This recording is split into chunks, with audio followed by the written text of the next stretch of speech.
Jumping back now quickly into this next segment, talking about one of the teams in the NFC East, the New York Giants, which I feel like the spirits aren't too high right now with the Giants, unfortunately. And with that being the case, with so much pressure, I think coming from the outside media and also the fan base, right, not wanting to repeat, obviously, what they saw last year, this is going to be a big year. This is going to be a big year for a couple of reasons that I will get into as we go through this segment. But usually that pressure, when you think of who to put it on, most of it goes to Daniel Jones, right?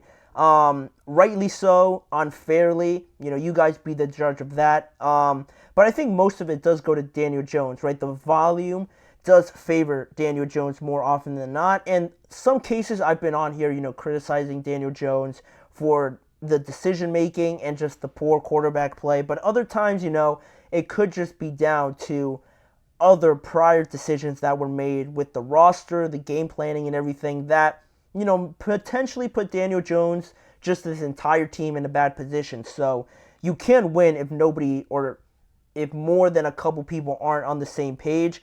It's so hard to win in the NFL, obviously. Every team is so talented that when you have miscommunications or a lapse in judgment or just bad decision making, undisciplined a lot of the times, this is what happens. This is how you get the seasons that the Giants unfortunately have had over the last few years. So with that being the case, now there has been talk about not only Daniel Jones, right, moving on this year if things go south, but potentially their head coach and their general manager, Joe Schoen, potentially following Daniel Jones right out that door. And SNY insider Connor Hughes was the one that reported on what he's hearing about the security around Joe Schoen and Brian Daboll going into this year.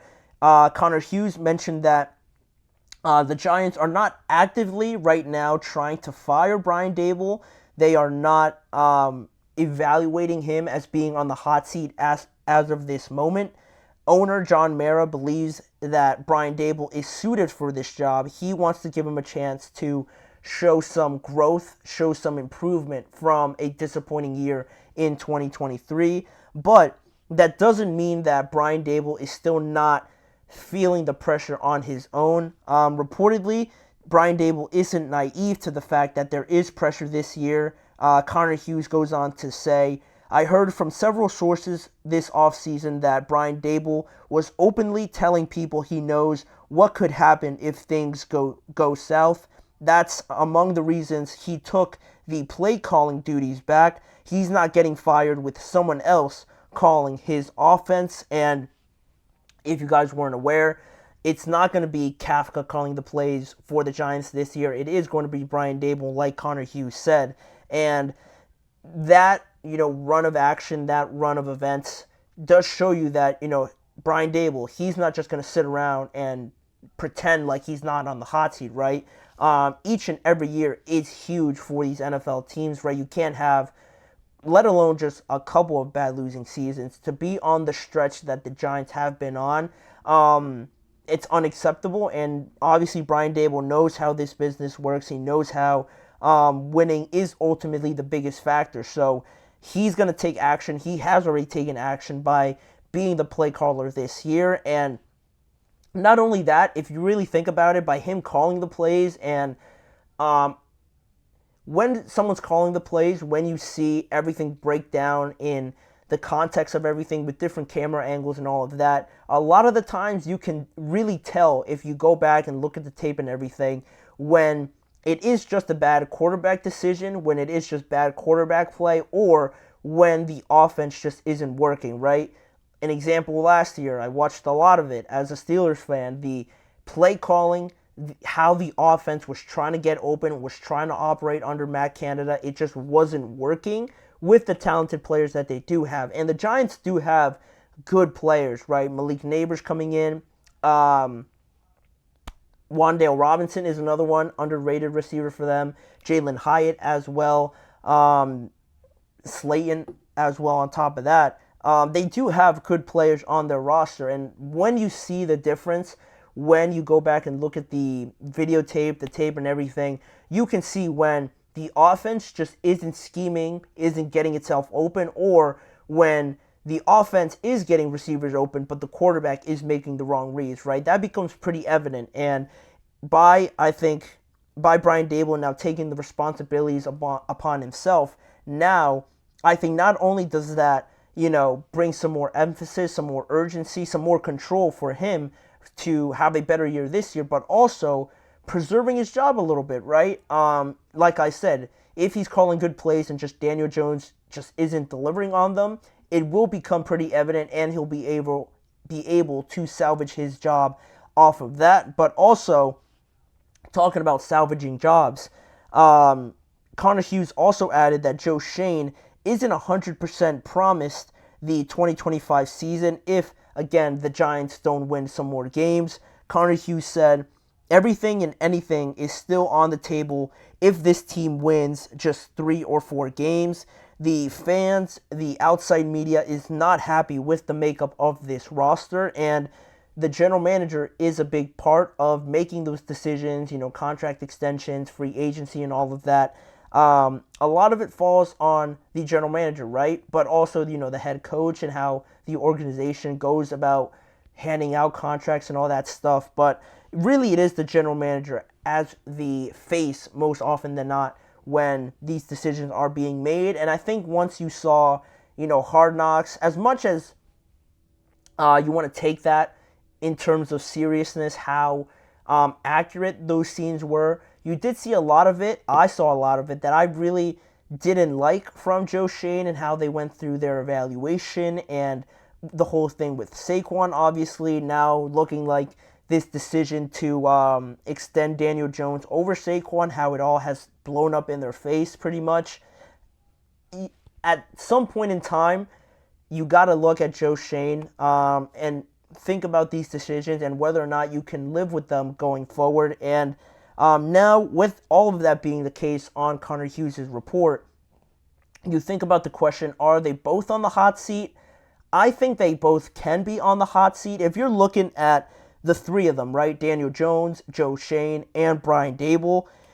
If you want to see change and you're forced to make changes after this year, if you finish last in the division again, if you win no more than 5 games or 6 games or something like that, and something has to change, my order for, having somebody leave the organization, I think number 1 would be Daniel Jones. Just because if they do finish last, I don't think it's going to be not because of Daniel Jones. So he's probably the easiest one, the most likely one to move on from in 2025. So he would be number 1 to go. And then I would actually consider moving on from Joe Schoen second, and Brian Daboll the least likely for me to move on from after this year if, again, they don't have a successful season. I just feel like Brian Daboll could seem like one of the easier ones to fire, right? When a team has a bad year, usually the head coach and the quarterback are the ones to leave, right? But I think just how the resume kind of speaks for Brian Daboll, helping Josh Allen develop and turn around back in 2022, or excuse me, not 2022, before that, before he was hired by the Giants, the development of Josh Allen. And then in 2022, you had that playoff appearance and getting the best out of Daniel Jones in that year. I think that's something you can work with. I really do believe that's something you can salvage there. It looks like their owner, John Mara, also believes that by talking about Brian Daboll and still having confidence in him. All that other stuff about the chemistry, the interactions with the other coaching staff, yeah, it's concerning, but just talking about Brian Daboll in this context with these other guys, I think I would salvage him. If I had to save one of them, it would be Brian Daboll, because, again, I'm not too big of a fan of how Joe Schoen and the front office and just that entire team handled the Saquon Barkley situation, free agency just in general. Daniel Jones' contract, obviously handing out that extension, while that is a organizational decision, right, with the owners, the coach, and everybody. When you bring in also Saquon and free agency and just seeing it in Hard Knocks, a little bit of it, it just doesn't fill me with confidence that we couldn't see more of these decisions yet again. Now that he has brought in, Brian Burns and I'm forgetting the safety.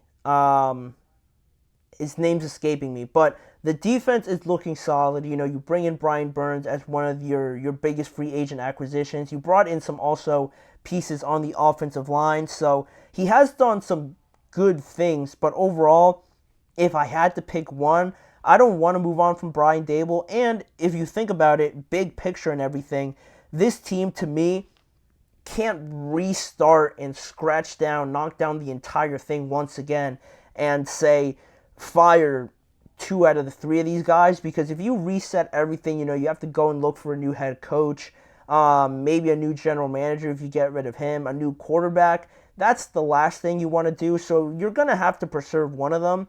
I think Brian Daboll would be that guy for me to have that clear idea of going to the organization, going to maybe a new general manager and saying, you know, look, these are the players that I need. This is obviously the system I'm trying to run. I need these players here. This is the idea. I think we can be successful with these guys. I also need this quarterback in the draft or in free agency or whatever to be successful. And to me, that's one of the better outcomes for the Giants after this year, barring that they do finish with a bad record. If they do that yet again, then I think you look to keeping Brian Daboll and moving on from the other two. That's just me.